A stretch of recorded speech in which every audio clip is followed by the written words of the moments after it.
ভারত ও যুক্তরাষ্ট্রের মধ্যে যখন কূটনৈতিক ও অর্থনৈতিক সম্পর্ক আগের যে কোনো সময়ের তুলনায় ঘনিষ্ঠ পর্যায়ে পৌঁছেছে, তখন বাণিজ্য ইস্যুতে নতুন করে সৃষ্ট হয়েছে জটিলতা ও বিভ্রান্তি।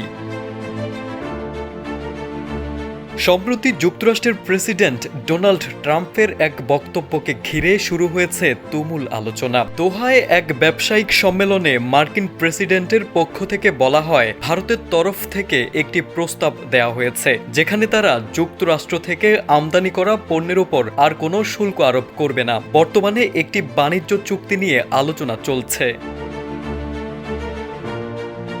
এই বক্তব্য ভারতের পক্ষ থেকে তৎক্ষণাৎ নাকচ করা হয়। ভারতের পররাষ্ট্রমন্ত্রী এস জয়শঙ্করের পক্ষ থেকে স্পষ্টভাবে জানানো হয়, যুক্তরাষ্ট্রের সঙ্গে বাণিজ্য সংক্রান্ত আলোচনা এখনও চলমান রয়েছে এবং কোনো সিদ্ধান্ত চূড়ান্ত করা হয়নি। যে কোনো বাণিজ্য চুক্তি হবে পরস্পরের সম্মানজনক ও লাভজনক। এর আগে কোনো মন্তব্য যথাযথ হবে না। এই অবস্থান থেকে পরিষ্কার, ভারতের পক্ষ থেকে ট্রাম্পের দাবিকে অতিরঞ্জিত ও ভিত্তিহীন বলে বিবেচনা করা হয়েছে। এরই মধ্যে যুক্তরাষ্ট্র ও ভারতের মধ্যে চলমান বাণিজ্য দ্বন্দ্ব আরও ঘনীভূত হয়েছে আইফোন উৎপাদন ও আমদানি শুল্ক ইস্যুকে কেন্দ্র করে। সম্প্রতি প্রেসিডেন্ট ট্রাম্পের পক্ষ থেকে অভিযোগ করা হয়, ভারত বিশ্বের অন্যতম শীর্ষ শুল্ক আরোপকারী দেশ। তাই অ্যাপলের প্রধান নির্বাহী টিম কুককে বলা হয়েছে, ভারতে উৎপাদন না করাই ভালো।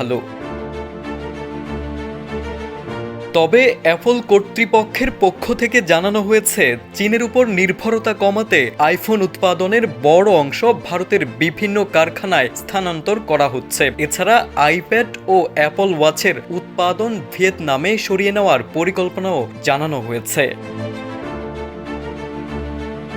এপ্রিল মাসে ট্রাম্প প্রশাসনের পক্ষ থেকে ভারতীয় পণ্যের উপর সর্বোচ্চ ২৭% পর্যন্ত আমদানি শুল্ক আরোপ করা হয়, যদিও তাৎক্ষণিকভাবে ৯০ দিনের জন্য সেই শুল্ক কার্যকর স্থগিত রাখা হয়েছিল। তবে জানা গেছে, এই অবকাশের মেয়াদ শেষ হতে চলেছে ৯ জুলাই। এর মধ্যে যদি কোনো চুক্তি চূড়ান্ত না হয়, তাহলে উভয় দেশের পণ্যে নতুন করে শুল্ক আরোপের ঝুঁকি দেখা দিতে পারে, যা আরও বড় অর্থনৈতিক সংঘাতে রূপ নিতে পারে। বিশ্লেষকদের মতে, ট্রাম্প প্রশাসনের রাজনৈতিক কৌশল এবং ভারতের কূটনৈতিক জবাবদিহি, এই দুইয়ের দ্বন্দ্বে বর্তমানে একটি অস্বস্তিকর অবস্থায় এসে পৌঁছেছে দুই দেশের মধ্যকার বাণিজ্য সম্পর্ক। তারেক আজিজ, সময়ের আলো।